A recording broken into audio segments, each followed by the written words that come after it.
Okay, maybe we should actually start recording because Kai and I, we've been talking for 50 minutes. Like, maybe we should just start our own German podcast or something. I think, I think we accidentally just, jeden Tag.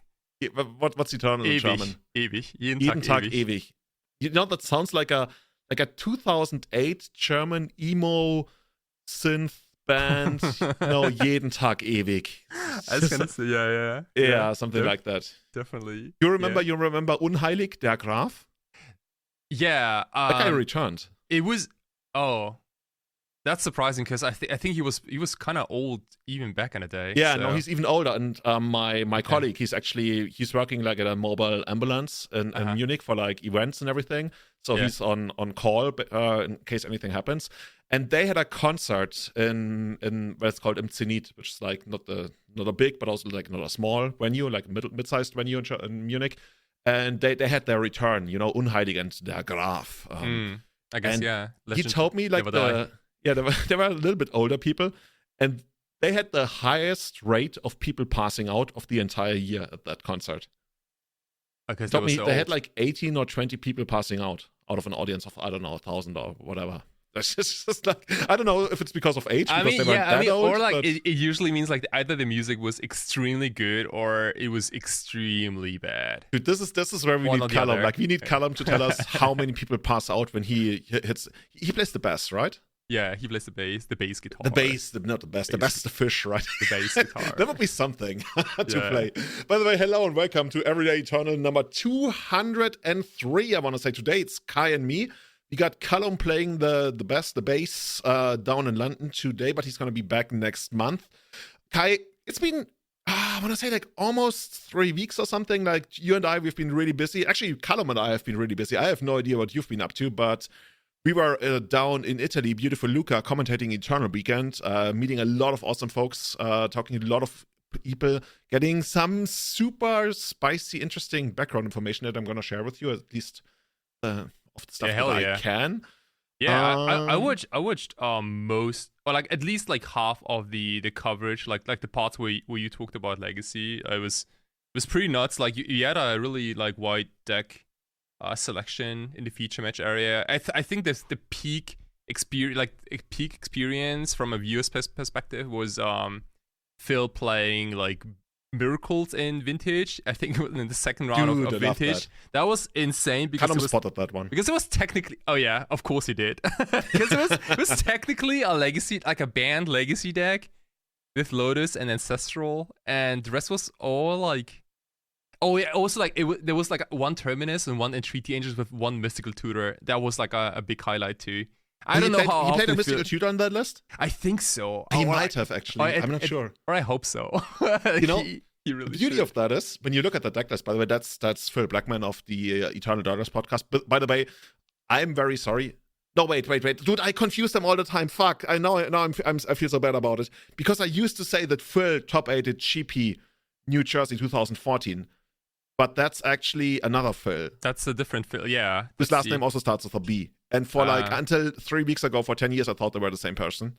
But they are not. So that was my biggest blunder of the weekend, I want to say, when I said that one day he's going to top 8, maybe not a GP, but an Eternal Weekend or something. But his deck list, there are a lot of Miracle players, and there are a lot of more Phils in There's a lot of, honestly, I want to say Phil is probably the most common player name of any Legacy player ever. Of any Miracles player, yeah. Yeah, Phil very much. It's kind of mandatory that your first name has to be Phil. So. Okay, so which kind of what kind of person does like a Kai play? Kai is usually, like, to me, it's actually a tempo player. Kai, I don't know what. Yeah, dude, like Nimble Short name, efficient, maximum 3 mana cost, rushing river. That's a Kai. I like the cheap stuff. Yeah, you're right though. Yeah. That sounds like like when Dylan Click was like the top of the curve. Yeah, that's literally Kai. Or True Name Nemesis. Yeah. Yeah. Definitely. Okay. But yeah, dude, like it was so, like, the production was insane, and the feature matches were all very fun to watch and very entertaining. And yeah, it looked like you guys had a blast there. Like, how was it for you guys, just casting the entire event? Yeah. First of all, it was great when Nicolo of the Four Seasons crew reached out to us in the summer whether we would like to cast it. That was like one of the biggest honors when you like, also like when Anorak did it in the past for like the American one. Like, my dream would be to at some point also cast the Asian one. So I could have like casted all of the 3 different regions for Eternal Weekend, but maybe one day. Maybe you can actually make that work, because it looks like there was no English stream. So there was only a Japanese stream. So I mean, we can make this happen, right? You just gotta polish your Japanese maybe a little bit, and then.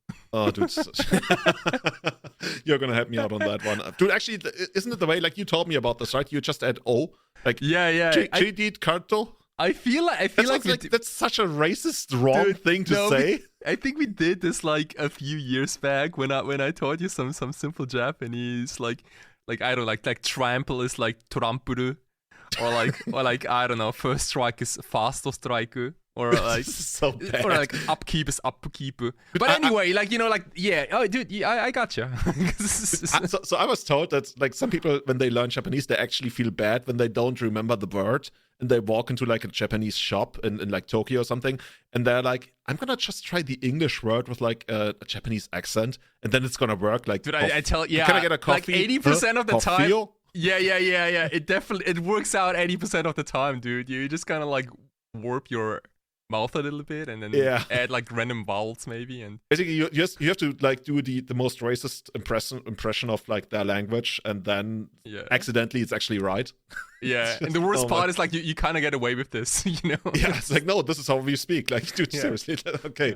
So maybe one day once I polish my Japanese. But no, the thing is that whole production. So the whole idea, why, at least from what I understood through like word of mouth from the people associated with this, I didn't hear it directly from the TO, so I can't say that, was that people came together last year and they were like, okay, so, you know, these last 2 tournaments in Prague, like Prague is an amazing city, but the tournaments were not amazing. The Legacy community can do better and deserves better in Europe. So they came together, and they have like a lot of people who can make things work behind the scenes, and they put in a bid, and they actually got the bid. Which meant that all of a sudden, Four Seasons, who used to run like 400, 500 player tournaments, had to fill this entire convention hall. Like, I don't know, between all different tournaments, there were probably like 2,000 people in the room. And this is one of those things you can really only do in Italy, because this is where it starts. Like, what can I say, what can I not say? I had other people who organized tournaments of this scale at the tournament talk to me and give me their feedback. And one TO, like a very prominent TO, told me, this is too good. Like, these guys are setting the standard too high.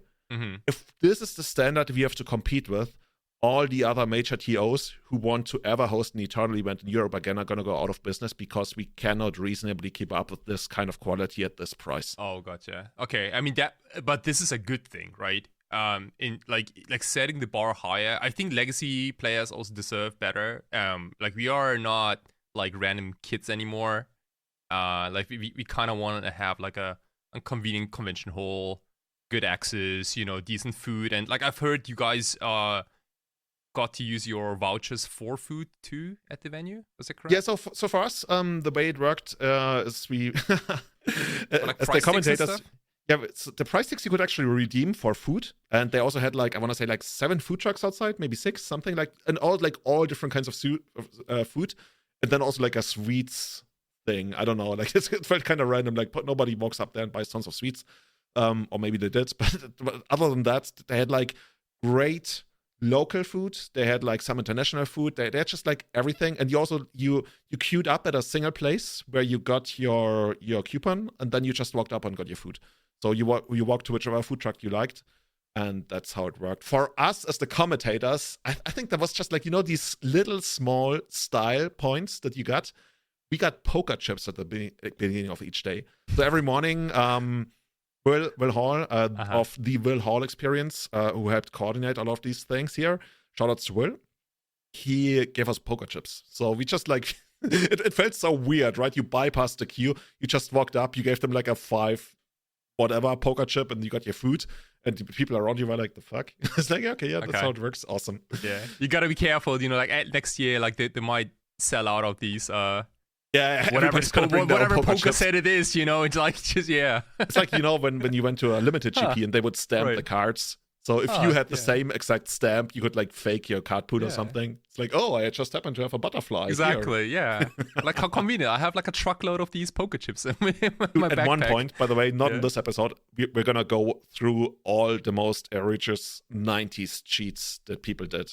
Because I know about some of them, and I read about some even more. Like, this is out of this world. Anyway, but that's something else. But yeah, event was great. It was really great. We, both us as well as some of the organizers, and I think Tom the Decker was also very like vocal in trying to get feedback from people, because he wrote that article about the tournament last year why he didn't like it.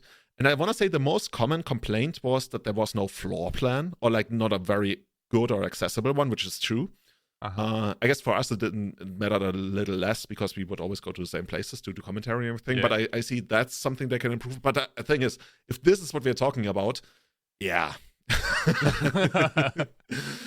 Yeah, but overall, dude, the vibe was great. And I mean, one of the reasons, and that's one thing one of the third-party TOs told me why this is really only possible in Italy, is because there's also Paupergeddon going on. And Italy is not the capital of Pauper in the world. Italy is basically the United Nations Security Council of Pauper in the world, and there's only Italy on that council. Yeah. Because Italy lives and breathes and is addicted to fucking Pauper. They fucking love Pauper. That you have never ever seen somebody look at you the way Italy looks at Pauper. Have you tried the format? I did. But like, didn't Gavin Verhey attend the event like last year or so? I think he was there last year. I didn't see him this year. But they had a couple of people also from the. Isn't that crazy? Like, you know, he just comes like all the way from the US over to Italy for Paupergeddon. Like it really is the biggest event. I have never heard anything like that in the US. Yeah, in the US they. A lot of the Americans who came over, I talked to a lot of them, they were really inspired by this. And some of them told me that they are trying to make Pauper happen in the US, like maybe not on that scale, but like on a similar scale. Like I don't know if this is like public knowledge, or maybe I totally made it up right now, but there's like attempts to make a Paupergeddon US happen. And I have no idea which would be the best place, probably somewhere on the East Coast. Sorry, West Coast. Like a franchise kind of thing, yeah. Something, right? But they got like almost like 1,000, or did they get like 1,000 players for Pauper? Something like that. I think when there's no Eternal Weekend happening, they get like 1K players for Pauper, and those sick. Extra players, they attract more people, and they also attract more vendors. For example, I think they had like I was told they had like 16 vendors, whereas other TOs complain to me that they can never get enough vendors, and of course the vendors pay for the space, and that pays for everything to some degree. It's just like it was the perfect storm of circumstances, except, and I mean, that's always the one issue. Can you guess? Oh, what? Oh, like connection, like accessibility. Yeah. I figured like because the first thing you do is so you get an event announcement, you get the location, and then like you gotta type in Google Maps, copy paste the address, and see how to get there. And that looked a little bit like not an entire shit show, but like you had to take like multiple trains and buses and flights and stuff to get there. Yeah, I was told like one of the requirements in order to host the tournament weekend is there must be like a major international airport nearby. And I mean, saying Florence and Pisa is kind of pushing it, because they are not major international airports. But I mean, it worked, and it does work. Like if you get to Florence, and especially if you get to Pisa, it's easy to get to Lucca. Like don't be assuming it happens, and I hope it happens next year again in the same place with the same people. It's easy. Once you get to Florence, once you get to Pisa, once you get to Bologna, you can also make it happen. Like it's really not that bad. I actually arrived by train. I took a train from Munich to Bologna to Florence, and then took a local train there. It's really not bad. Like it's Eternal Weekend. You make it work. But the way outside, like because the venue, of course, everywhere you go, the venue is always outside the city. It's a little bit annoying to get there, especially when there's like weekends and no taxis and like I tried calling an Uber at some point. Good luck with that. It was like searching for half an hour. So okay, let's just walk. So from our hotel, like we had a hotel on the outskirts of the city. We walked like half an hour, which was fine, like especially in the morning, when you just like wanted to, wake up and everything and walk to the venue because you're going to be sitting around a lot that day. That's cool. In the evening, it kind of worked. You walk into town, and the town itself is beautiful. Unfortunately, I didn't get to see too much of it because we were, especially for Vintage, I think we finished Vintage at like midnight in the morning, and then we got to bed at like 2 in the morning, and then we got up at 7 again. Oof. It was just like next level. Yeah, Casas lifestyle. Yeah. But overall, like Lucca, from what I've seen, and especially from what other people have told me, is an amazing city. Also, like everybody was always talking about, are you staying inside the city walls? Are you staying outside the city walls? Guys, this is like not the Middle Age anymore, right? It's just like, it doesn't matter all that much. But they looked impressive for such a small town, I gotta say. Yeah. And which side of the wall you stay, yeah. Kind of sounds like old Germany, like before. Oh. But anyway, yeah. Are you in the east or west? Kind of thing. Yeah. No, but seriously, this is like, to me, it was like probably as a player, I would guess it's like an 8 or 9 out of 10. I guess there's always things you can improve on, but it's pretty close to like a 9 out of 10. That's so high, yeah.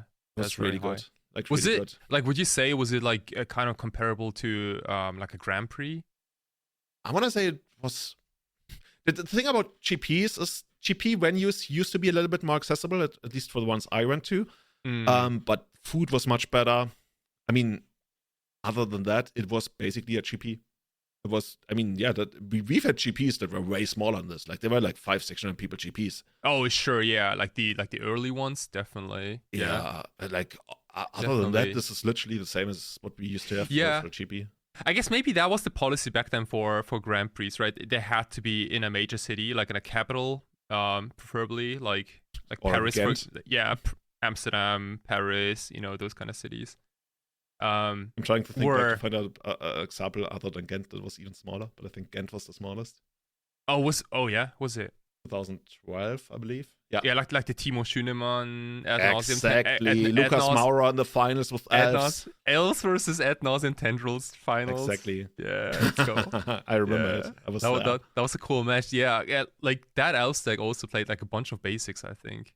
Yeah, I want to say it played like 9 or 12 or something. So basics. Many base. So many basics. Dude. He talked to me before the tournament, like whether he wants to have Graveyard Hate or Storm Combo Hate. And the conclusion was, well, if you go to a GP, never cheap out on Graveyard Hate. There's always gonna be that one guy who will play Dredge for the rest of his life, and you can tell when you see him. Yeah. Whereas for Storm, like if you play Elves against Storm, the leverage you get on your Storm sideboard cards, it's not always as great as the Graveyard Hate.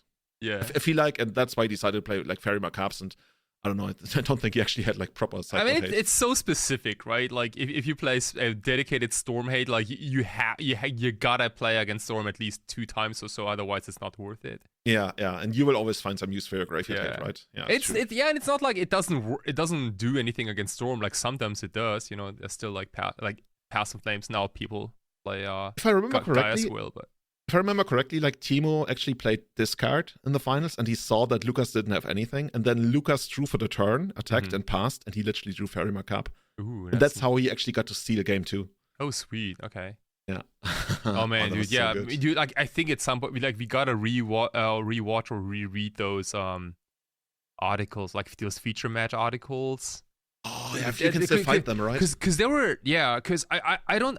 This is like something I really miss these days. It's like written articles. Good written articles, by the way. Yeah, about the feature. Yeah, honestly, I don't know how well they were written, because most of the time it was just like a chain of what happened on each turn. Some of them were also like rather liberal interpretations of what actually happened. I talked to one of the guys. He used to write these for Wizards. Yeah, and he said, sometimes you don't exactly remember what happened, and then you just make stuff up. Like, didn't like Ruben Bressler write for Star City? Yeah, he did. He also did commentary for them. Yeah, wasn't it like his Twitter I feel like name, he did everything. Yeah, I think like he did everything. There's an amazing one, by the way. I think you can only find it through the Wayback Machine of Kai Bude. Shoutouts to Kai. Everybody is doing shoutouts to Kai, especially right now. Oh, yeah. Playing against, I don't remember the name. Was it Marco Blumen? Or I think it was another German guy in the finals of GP Barcelona. I want to say 2003, something. They played old extended. and they played the Oath Mirror. Can you imagine how dreadful the Oath Mirror is after sideboarding? Ooh. Like, what do you like? Especially back then, when people had like no good backup plans and everything. Ooh, nice. Like, okay. Like, yeah, you basically apparently like you side out everything, and it's still very much a coin flip. And I think they played the finals for something like 3 or 4 hours because they wanted to play it out, and it was just like so miserable. So at some point they decided that for like the second game or something, both of them will mulligan to 0, and then they still got us like a proper game. They were just like, this is the ultimate coin flip. Let's just be honest about it. Let's not try to play a fair game. We just side out everything, and we mulligan to 0, and then we will start the game. And then if you read that's wild. Maybe I can find it, and I'm going to link it in the show notes. If you can find that tournament report, it's the craziest shit you have ever read about a high stakes Magic tournament. And I will try to find it, because to me it's one of my favorite pieces of written content. Yeah, like, because like the tournament organizer, I don't know how the contract looks like if they rent a hall. I think it usually is until midnight or so, and then they have to, just piss off. But like if the finals goes for like so long, I don't know what the solution is. Like, maybe they have might or might not have been bribed by a tournament organizer in the past to not play out a top 8. I've heard about those stories too. Where you get offered like a lot more. I was so sure that was in exchange of maybe dropping or whatever, or like, I was almost going to mention the tournament that this might have happened, but not. But it was modern, and I was so sure. Like, if I look at the lists and everything, and what the people play, I was like, this is all the way to the finals. No matter what happens, I'm gonna have like 70-30% matchups. It's just was it the ad nauseum? Fuck, dude, don't give it away. Oh shit, okay. No, because I think that was literally the only modern deck you ever played, no? Yeah, I played some pots, I played some elves, but like the ad nauseum deck I used to like crush people for like quite a while in Phyrexian Unlife, let's go. Yeah, it was so good. Also, like, another matchup that's so funny when you play the mirror, because that tournament was like 600 people or something. I top-8'd that one. Very late into the tournament, I played the mirror, and that was when people, I think I got the list from Bob Warren, when it was like coming up, and it was like one of those things where people were like, hey, we think this is broken, but like, just like win and keep your mouth shut and everything. And there was also like a time where people were legit like dropping it 4-0 because they're like, no, don't publish the list and everything. But it was really broken at that point, because the metagame was not ready for it, and people looked at it as this chunky deck, and they even bought it like in all white bordered, like Portuguese, Spanish, Italian. I made a point to like get the cheapest, baddest card I can find. Because it was just like, people were just like not ready for it. It crushed basically everything, except for the mirror, I was gonna say. Anyway, so I played the mirror, and the mirror is so stupid. I might have talked about this. Do you know how the ad nauseam mirror back then worked? So the win condition is Lightning Storm. Right? Yeah, exactly. So, I mean, that deals a bunch of damage. Yeah? Oh, shit, dude. Like, if you hold up Angel's Grace, it's exactly. Dude, you are so fucked. Yeah, exactly. Like, you do your whole combo, then your opponent goes like, cute, Angel's Grace, my turn. Do you guys play discard spells? You did. I think you played like 2 discard spells in the main, or maybe 2 in the side, like, but not a lot, really. So the problem is you can always respond to the discard spell with Angel's Grace. Oh god, that's so fucked up. Yeah, but this card was good, but you didn't play a lot because you didn't really need a lot of this card in that format. Like So this kind of it kind of has a couple of like parallels to the ad nauseum legacy ad nauseum Tendrils mirror. If both players play 4 copies of Veil of Summer. Yeah, that's similar. It's the same bullshit scenario, because like if you want to Thoughtseize to dress them, they veil you. If you want to kill them, they veil you. And there's just nothing you can do about it, right? Yeah. And also, like, it's a big shit show. They can also just go like ad nauseam Tendrils for value, to a certain degree, or they can just like once you have everything on the stack, to a certain degree, they can then go ad nauseam. It's an instant after all. But so basically. That thing never worked. Never worked. Like, you could not win with the combo unless your opponent like blanked on like 7 draw steps or something, and they didn't keep a hand that with like Angel's Grace or something. So what do? Well, you got 4 other cards that can technically win the game in the deck. Do you have random creatures in your deck? You have 4 Simian Spirit. Yes, let's go, dude! Aggro! That's how the mirror worked. You won't believe it, but it did. Literally, like, it was one of the most common plays was to Pact of Negation your opponent's Simian Spirit guide. Oh, dude, that's so messed up. It was like dude. Next level. That's like chess level, right? Strategy-wise. Yeah. Yeah, and that's how it worked. And the funny thing is, to me, like, I played against this guy, and we were like, I don't know, 11-1 or something. He didn't know that, but I thought he knew that. And then the first game, he literally just goes for the combo at some point, and I got interested. I was like, oh, that was easy. He's like, oh yeah, that's good. And I'm like, yeah. And I was like, so but then you also had Laboratory Maniac in the sideboard, so you could have like your 5th card. Nice, it's dude. Another creature that can attack and technically win the game and everything. It's just like, that was stupid. What's it called? Is it Grey Ogre? Grey Ogre, yeah. Exactly. Is that the 3-mana 3 mana 2/2? Yeah. Hill Shines 4 mana 3/3. Yeah. That's nice, dude. Yeah, dude, like, plus points if you have random removal spells for your opponent's Grey Ogres. You do. You have 1 Slaughter Pact in the sideboard, and you would side that in to kill your opponent's Simian Spirit. Hell yeah, dude. That was the most broken, stupid mirror I've ever played.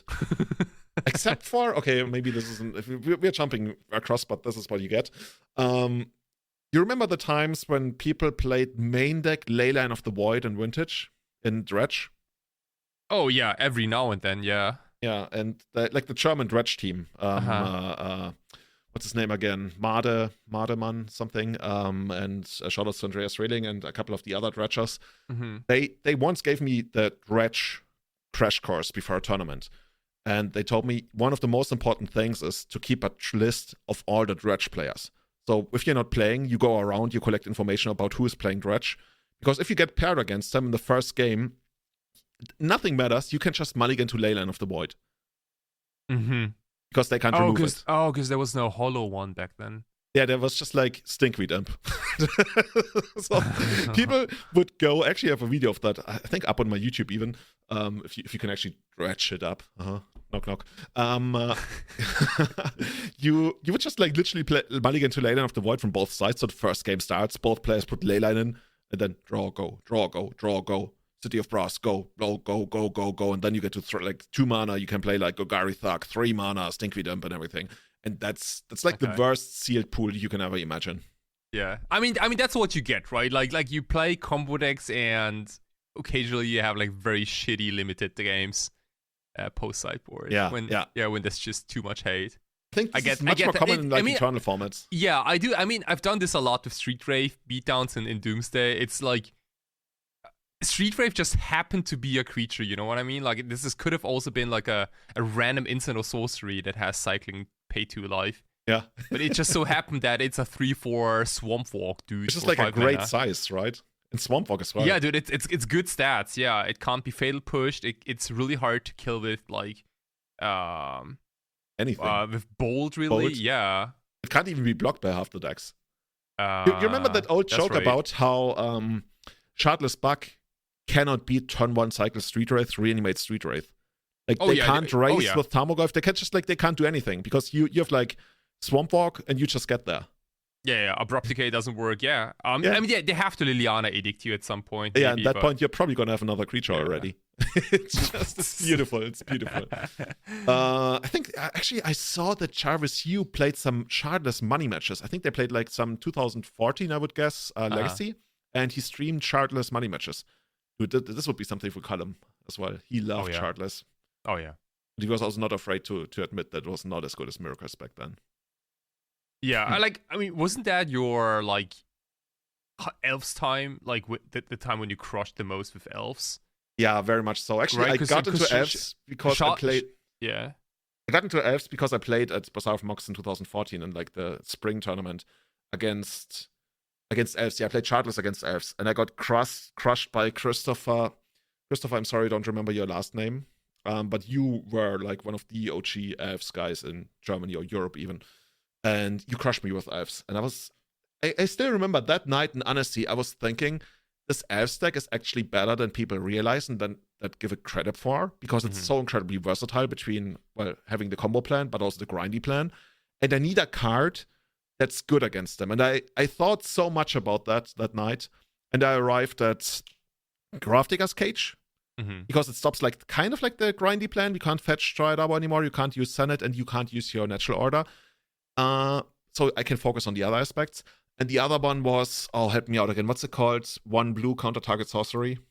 Envelope. Envelope. Yeah, that was the other one because it counters the 2 combo enablers. And at some point I realized, dude, why shouldn't I play the deck myself? And that's when my elf life started. Yeah, very good point. Yeah, definitely. I think you and I, like, we played a lot against Shardless Buck, but we never picked up the deck ourselves, right? I can't say that. I actually... Did you? I played Shardless on a whim at GP Strasbourg 2013. I actually made day 2 with it. Okay. But I only like randomly picked it up the night before because like we weren't...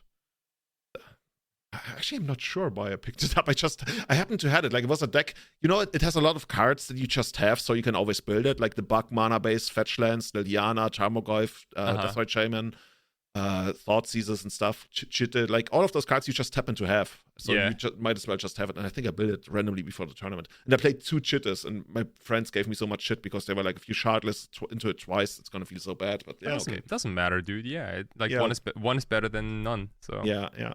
That was great, yeah. No, I played Shardless for quite a bit, and then I realized that Elves is better. And Elves used to destroy Shardless for quite a while until they got Toxic Deluge. Oh, yeah. I mean, any of the mid-range decks, right? Like, were your easy target decks, yeah. Exactly. Definitely. Siege Rhino. Okay. You guys, like, you remember when people... Yeah? No, like, I was going to say, like, how did we end up here? I was just going to tell you about when people made, like, the next level Splinter Twin. When they realized that Siege Rhino is better than Pestamite. So some people made the Rhino Twin, which is just, it splashed Siege Rhino and Splinter Twin, so you could put Splinter Twin on Siege Rhino. That's like cool, continuously make, like every turn you get a Siege Rhino. Hey, that's so much better than winning the game right away, right? That's sick, dude. That's a sick concept for at least 4-color deck. Dude, there are so many crazy side stories to the history of Legacy. Yeah, I don't know. Somebody's gonna write them down, or I don't know. Maybe we're gonna do some video content on that one day because I want to preserve all of that. Hell yeah! But yeah, and speaking of amazing formats and everything, something we actually haven't totally not talked about yet is that other than Legacy and Pauper and all the other formats going on, also shoutouts to what's it called, the Degenerate Microcube. You're familiar with that? Yeah, I got one right here. Yeah. I was introduced to it. It's my favorite cube now. Like Callum infected me with the idea. It's so nice because it's such a compact cube. You can just put in your back pocket maybe, and just draft for fun. It literally only takes you like 10-15 minutes to fully draft and play a best of 3. Yeah, dude, like you can do this like between rounds, and it's phenomenal. Like if you like traveling and if you like cubing, this is your cube, the Degenerate Microcube. Yeah, so should we very quickly explain how it works? Because I was only introduced to it at the tournament itself for the first time. Yeah, definitely. So there are a couple of guys out there who are really into cubing and like building cubes and all that. I'm not a cube builder, so like I just picked up the deck list and copy pasted it. But essentially it's how do you say it? Like a small version of microcube. Of a vintage cube, which is the most powerful cube. So you have like the most busted cards in there, like Black Lotus, Ancestral Recall, Time Twister, and like all the fast mana Crypt and Tinker and all these things, right? But also like stacks cards like Loathsome Golem, Thalia, Chalice of the Void, and then like the most powerful like counter spells and stuff. Mm-hmm. And what you do is you draft a deck that only contains exactly 15 cards, 1/5, and that's it. And also you don't die from decking. So, but everything else is the same, right? You have 20 life, you draw your opening 7, which is already half of your deck. So, spoiler alert, it's pretty easy to combo up people. Like, yeah, if you try to, if you have Dark Depths and Tespin Stage in your deck, there's a very good chance that you have both cards in your opening hand already. It's also interesting because like a lot of draw spells, like Ancestor Recall, not all that good when you're probably going to see your entire deck anyway. And you have like no tempo advantage. And that's the thing, right? So, exactly. So cards that put cards into your deck, like back into your deck, are extremely powerful, like Endurance, for example. Because what you do is like you just use your entire deck and then you play Endurance, you Endurance yourself, and then you have a new library with like another whatever, like 7-8 cards or so, and your opponent maybe draws dead for the next couple of turns, and you probably win the game.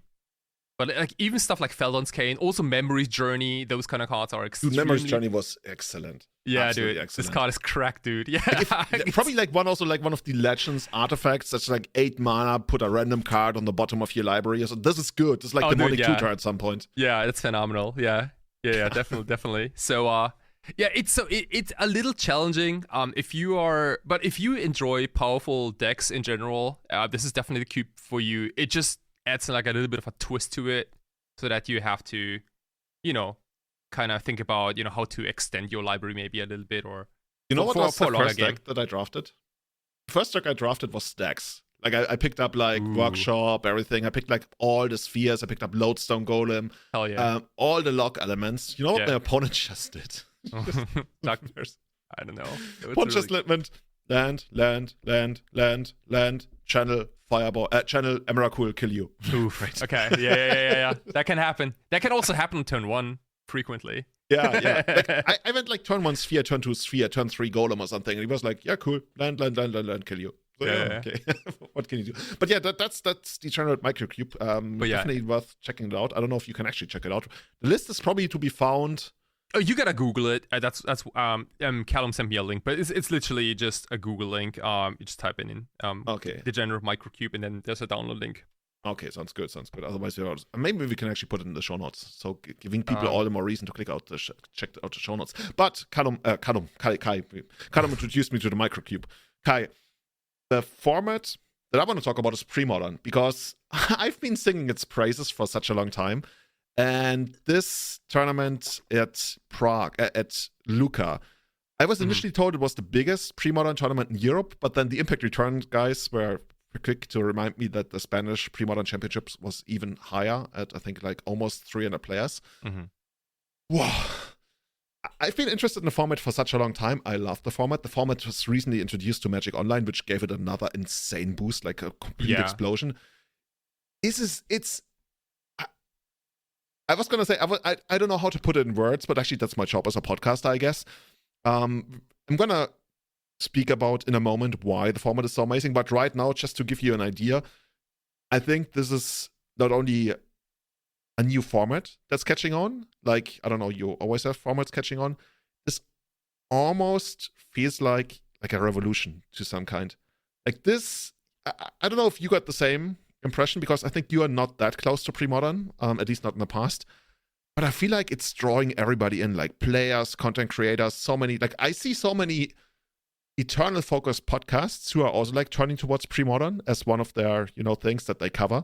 And we're gonna talk about like why this is so amazing in a moment. But right now, I don't know, there's some insane vibe around the format where a lot of people are going back to it.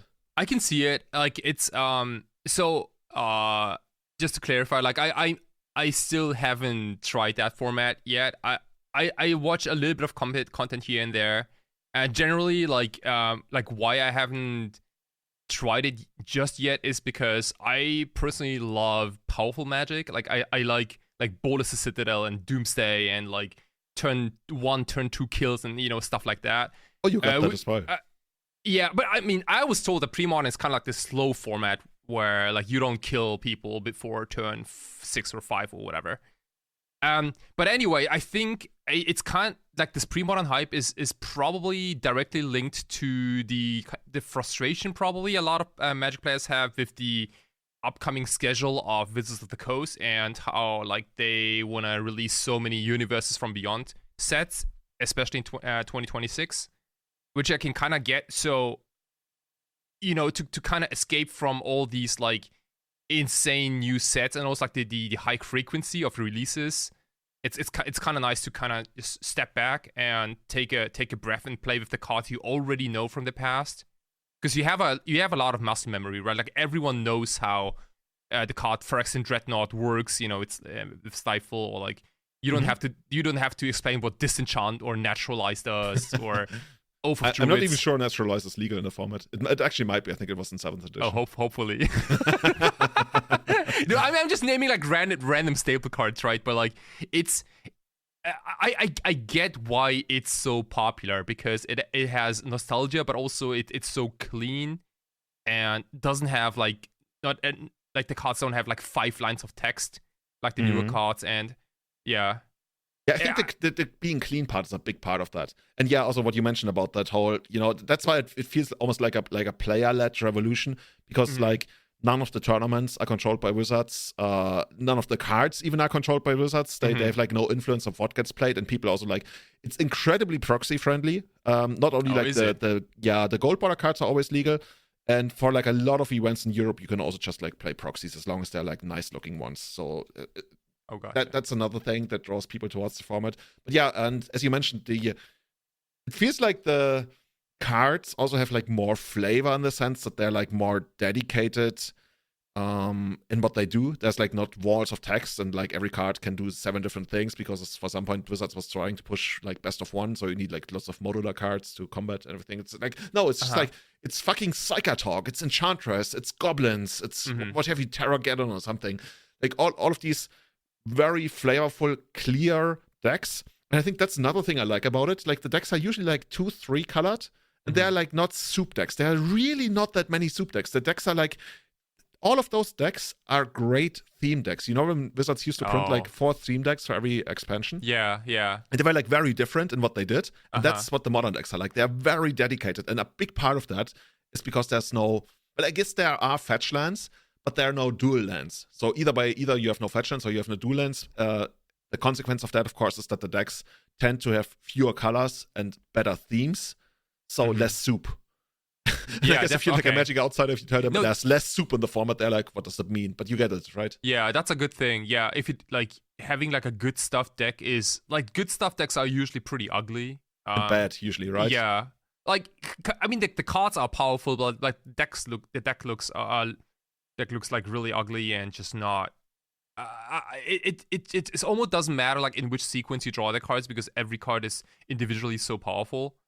But that's not what good gameplay is all about, I think. Like you want to have like synergy. Also, having like restriction on deck building is something that I personally very enjoy. Um, where you can't pick the most powerful cards, like you have to make like I don't know, sacrifices here and there. You know, maybe you only splash like one color, so you can't maybe get Yeah. the best removal spells. But in I don't know, but maybe you get something else in Yeah. return.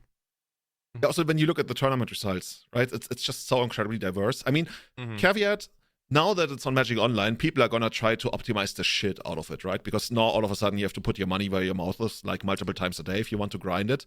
And Yeah. we will see whether the format is secretly broken and nobody knows about it. But Yeah. on the other hand, like the format has been around for 8 years.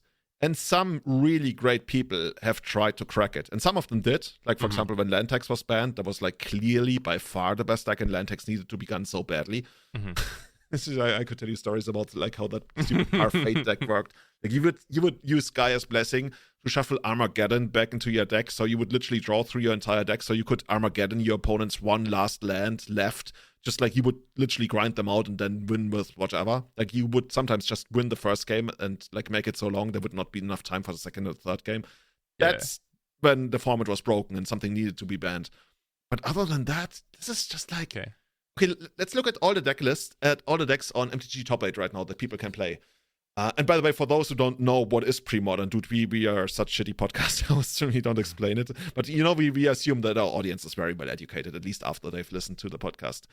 So it starts at around, it's basically the successor to old school Magic, which, by the way, I think is a terrible format gameplay wise, because I feel the same way about old school, the way you maybe you don't feel as badly about old school about Premodern that I do about old school. Oh, old school's pretty trashy. It's super Honestly, trashy, it's yeah. underpowered. Like the flavor and the people and everything is great, but the actual gameplay is atrocious. It's like there's like no this starts afterwards, right? This starts around 1995, I want to say. And it goes all the way to, what's the last Onslaught block, I believe? What's the last episode? Is it Scourge? Scourge, yeah. Yeah. So all the old frame cards, basically. And in many ways, it resembles Old Extended and all the decks that people played in Old Extended. So there's so many broken things that can happen there. There's so many great tribal decks. There are so many good, like, mid-range decks, aggressive decks. So just like looking at the all the decks that are at least 5% over the last 8 months on the top 8. So we got Goblins at 8, Sly at 6, Monoblade Aggro at 4. Okay, that doesn't count anymore even. Lancel at 7, Oath of Druids at 5, Stifle Knot on 7, Enchantress on 5. Like there's no deck that hits higher numbers than 8%. And there are incredibly many decks at like 3 and like 2% of the metagame. There's just like so much. For example, I play Psychotalk. Psychotalk is like a 2% deck in the metagame right now. And I think Psychotalk is actually underplayed because it's really good. And I think actually LSV released a video as well with Psychotalk, playing the list from the Argentinian Nationals. Oh, hell yeah. Yeah. Like, how did Psychotalk go for you? Why did you pick Psychotalk and not like Survival, the Gaia's Cradle Elves? Which I thought would be your number one pick. Yeah. Or Enchantress. Yeah, actually, you're pretty close. Like, I like all of those decks. The only deck I actually actively dislike in the metagame, and I think is actually underpowered, is Blue-Green Madness. Because people always like mention Blue-Green Madness as an easy gateway into the format because none of the cards cost anything. Actually, I'm clicking on the list right now. Is there anything? Basking Rootwalla, let's go. Yeah, I actually think like Madness is a deck that's underpowered, but people like it. No, I like Psychotalk. First of all, I like blue decks. I like blue mid-range combo finish control decks. I built the deck back in 2005. It was basically my gateway into competitive Magic when I watched GP Pro to Los Angeles 2005. Because I back then I could not believe that if you only played 4 creatures in your entire deck that you couldn't actually win the game. I will never forget, like when I first built the deck and I told my friend, and he actually came over to me, like we were just playing for fun among friends, and he was actually concerned for me. He was like, Julian, are you sure 4 creatures is enough? Are you okay? Are you okay? Are you okay? Should I call someone? Yeah, exactly. Yeah. Who's your emergency contact? No, it's just like, I love the gameplay. Like, who doesn't like accumulate? It's just like looking at the cards. Accumulated knowledge. Gush. You told me you like broken stuff. Gush is incredibly broken. Gush is like a draw spell, and it gives +6/+6 to Psychotalk for free. Oh, does it? Oh, because you can exile stuff. Oh shit, yeah, that dude. Psychotalk is much better than I. Yeah, you're exile stuff. Yeah. I thought the bottom thing is flavor text. Yeah, no. The bottom thing is actually one of the most. Oh, that's like, the main text. Okay. yeah, very much so. Like this is just so much fun.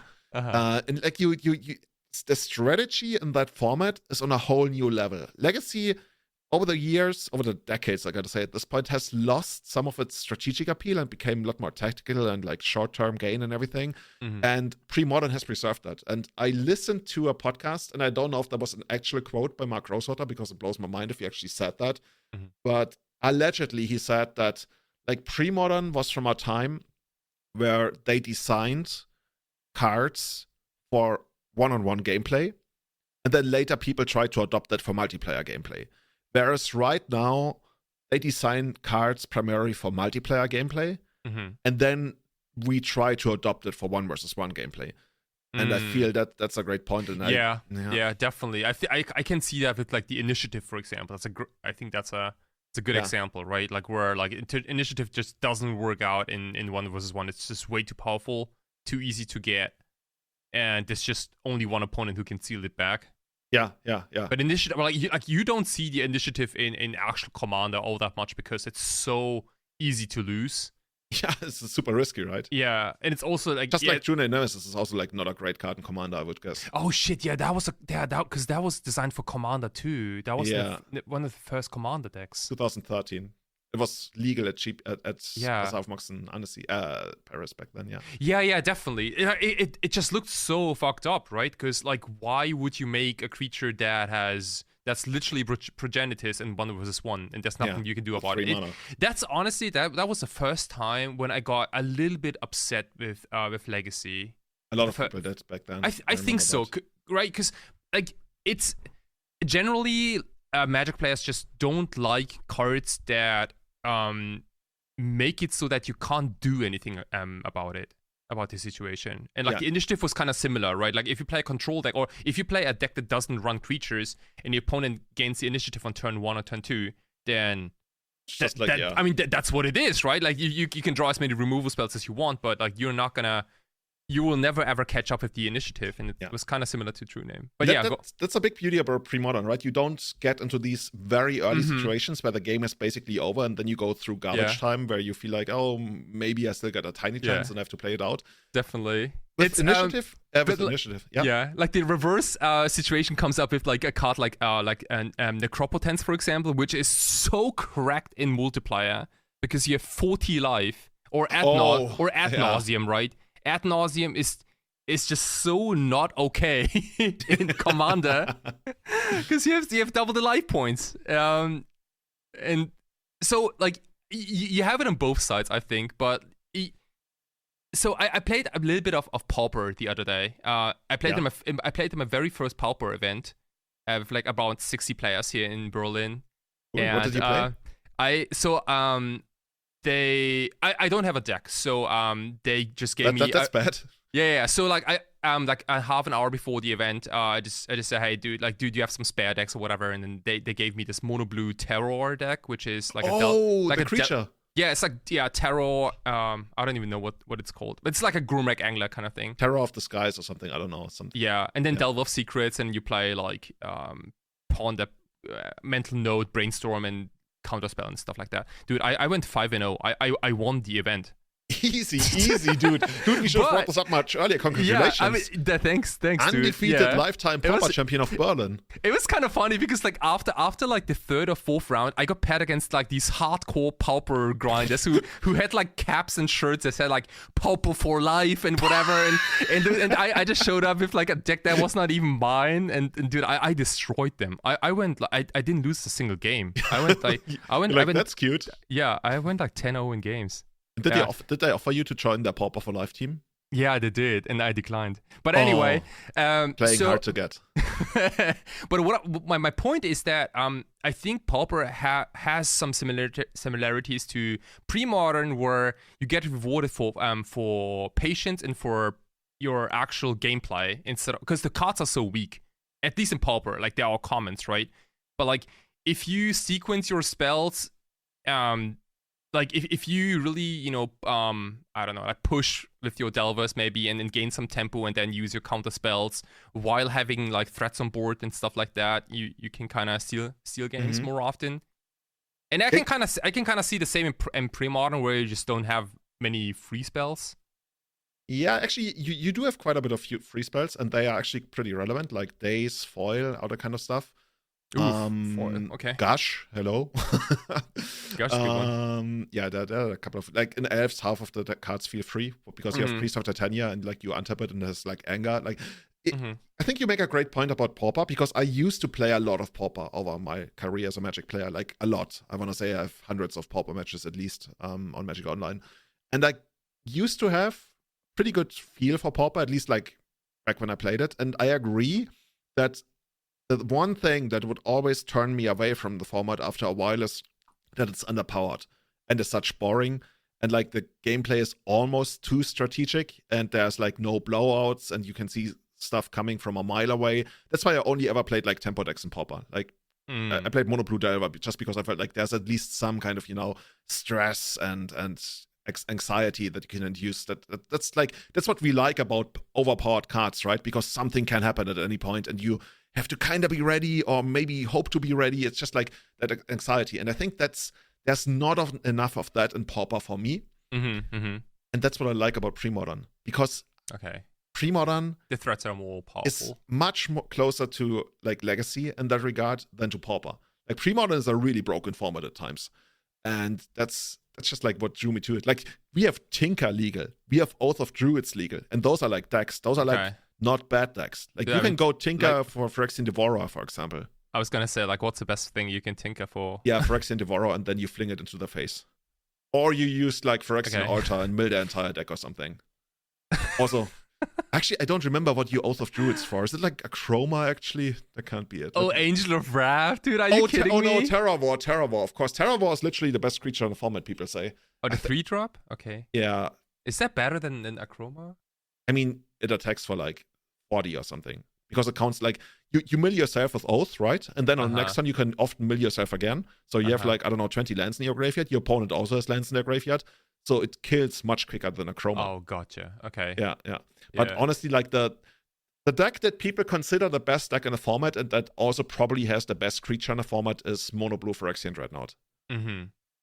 Because you can stifle it, and you can like flash it out. You can phase it out with Vision Charm. Yeah. Also, people love the card Phyrexian Dreadnought. It has. Yeah. By the way, people also play Thwart. You know that one from? Oh, really? Yeah. Return 3 islands, counter target spell. Yeah. Is it like a 1/4 or like it's a terrible... Well, it's a 1/1, but you lose like tempo, like nothing else. Oh, okay. It's just counter target spell. But yeah, foil is the 3/1 for the opponent. You discard an island and another card and counter target spell. Yeah. That's actually okay. The card is not bad because you got quite a bit of card advantage in those in that format.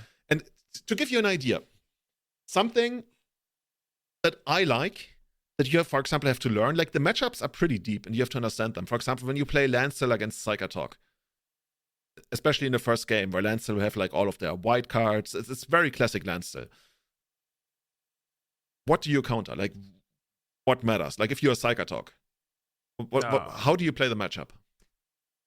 I guess you focus all your counters on like the one relevant spell, which is either a removal spell for your Psychotalk or...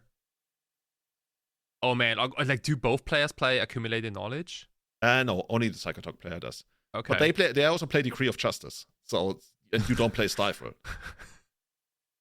And you don't play Wonder in Psychotalk. So if they get a Decree of Justice off, like you have to attack so many times to ever get through that. But you also do have 2 copies of Powder Keg, so you can take those. There's so many levels to this. And all of this, between all of this, at your end of turn, they play Fact or Fiction, and you can counterspell it. And you feel like you want to, but actually you're not supposed to. And that's just like, those are really the beauty thing. And that's something... Either you know that from back then in 2002 when people played that and Carlos Romao like became the world champion and he like talked about how you don't attack the card advantage in those mirrors and everybody thought he was crazy and then he became the world champion. It was like, okay, maybe there's something to it. Yeah.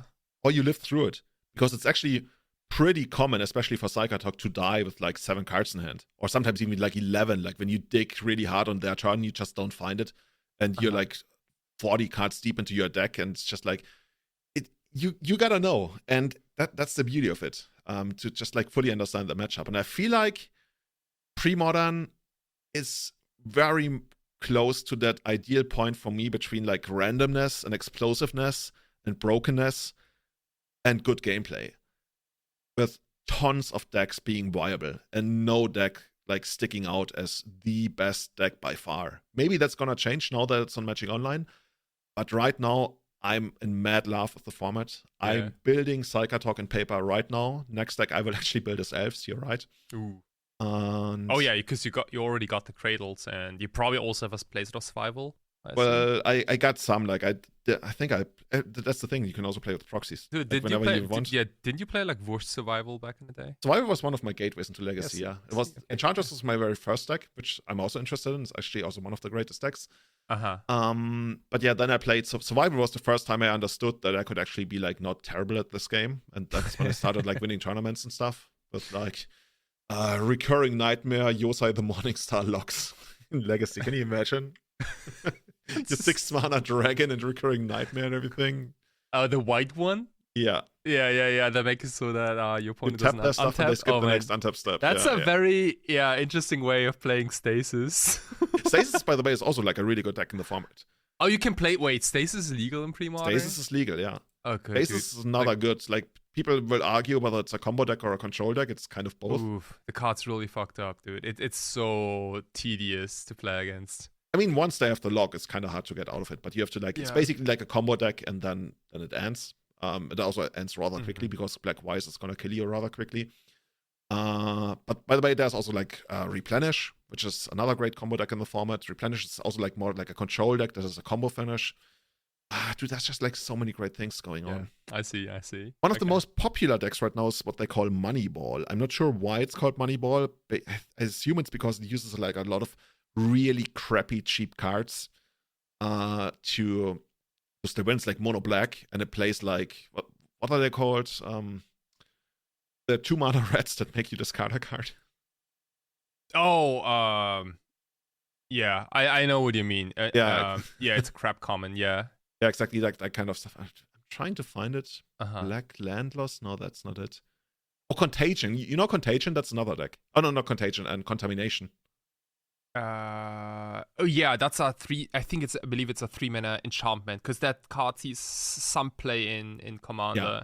So basically, everything taps for black, and you have to sacrifice another spirit in every upkeep. It's like a Black Blood Moon kind of thing, right? Exactly, for everything. Yeah. Even basic lands, so it's kind of hard to get out of. There's also like an Ill-Gotten Gains deck. I think LSV also has a video up with that. That's cool. That you can use. Love the card. Yeah, dude, I played Ill-Gotten Gains in Legacy for a little bit. I mean, it was a thing in Legacy until like 2000. Like 10? Short, yeah. Like sometimes with Passion Flames, sometimes with instead of Passion Flames. Yeah. Especially nice with Leyline of the Void. Of course. I mean, that was Iggy Pop. That's the classic Iggy Pop deck. Yeah. But there's just like so much going on in the format. And I think a lot of things are underexplored. I see like there's a greater good deck. What the fuck? I think the closest to like a proper tempo deck with blue is like Grower Talk. You know, you remember Quarion Dryad, right? Oh yeah, like aka Tarmogoyf. That's another deck that I would love to try. Yeah, like 4/5 color tempo kind of thing. Yeah, exactly.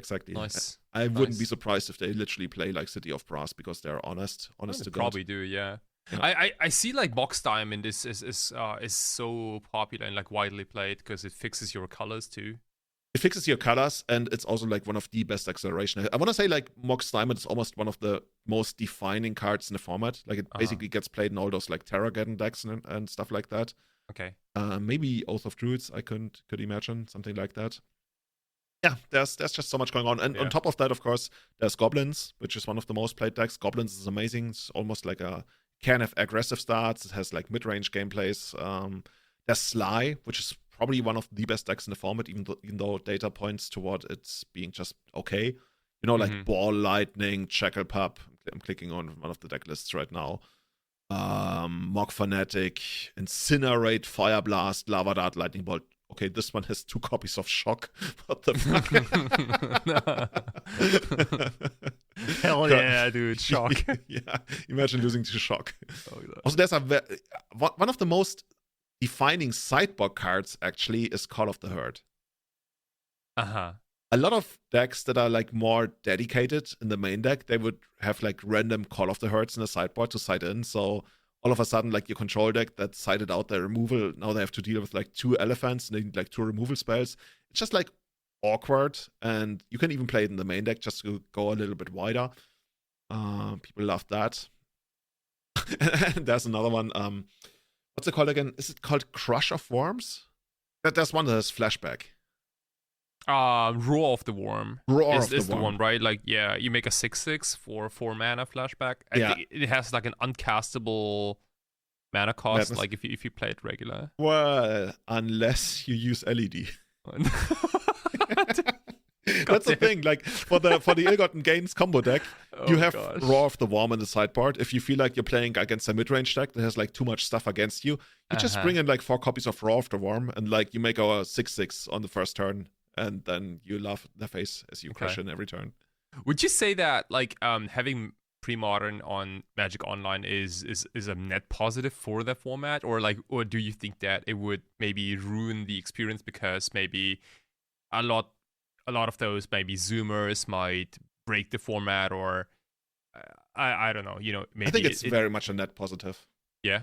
Okay. Just because it got so much more eyes on it, so many more podcasts are talking about it, so many people are getting introduced to it, and like I said, it's really not just another format. It actually is a little bit of a revolution. I mean, yes, that sounds a little bit like not necessarily full of myself because like it's not about me, it's about the format, but almost like pretentious. I guess that's the way to put it. And I'm aware of that, but just like trust me, the gameplay is really, really good. And it's only ever getting bigger. I've been aware of it for like 5 years. I think it's been around for 8 years. It's managed by, what's his name again? His last name is Berlin, but I'm pretty sure it's a fake last name, from Sweden. Of course it's from Scandinavia. Yeah.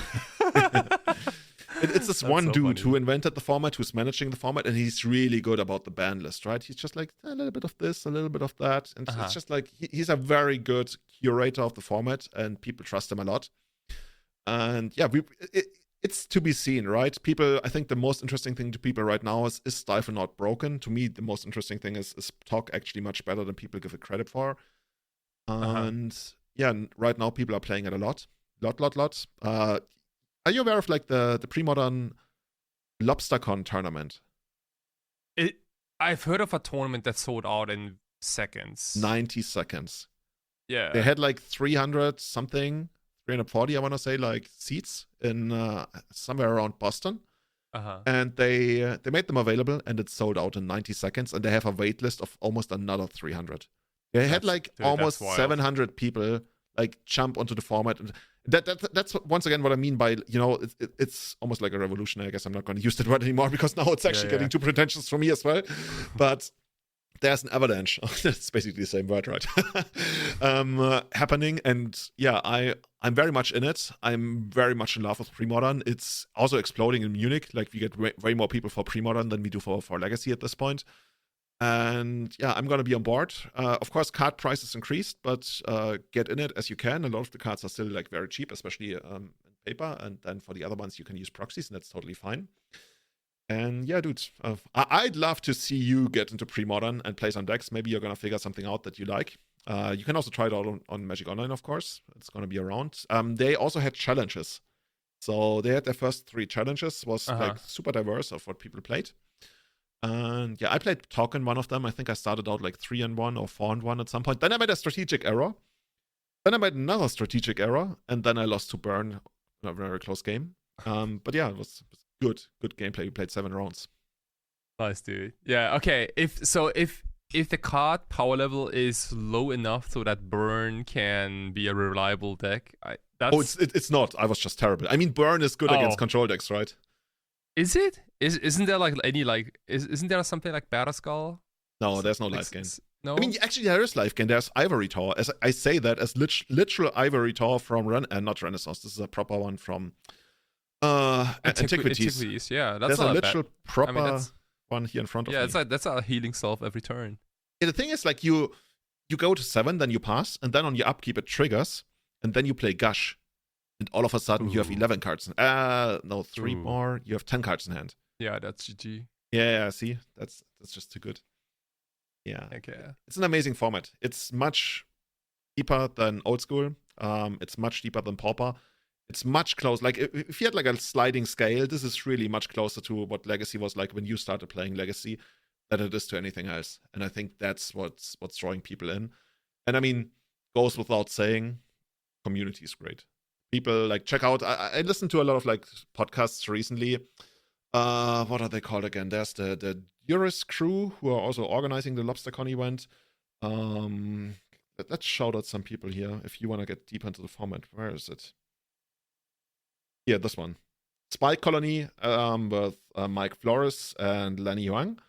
That's a great one. They also have an introduction to Modern. I think Sam Black did an introduction to Premodern recently. That was a little bit more technical, like goes really deep into like what all the different decks are.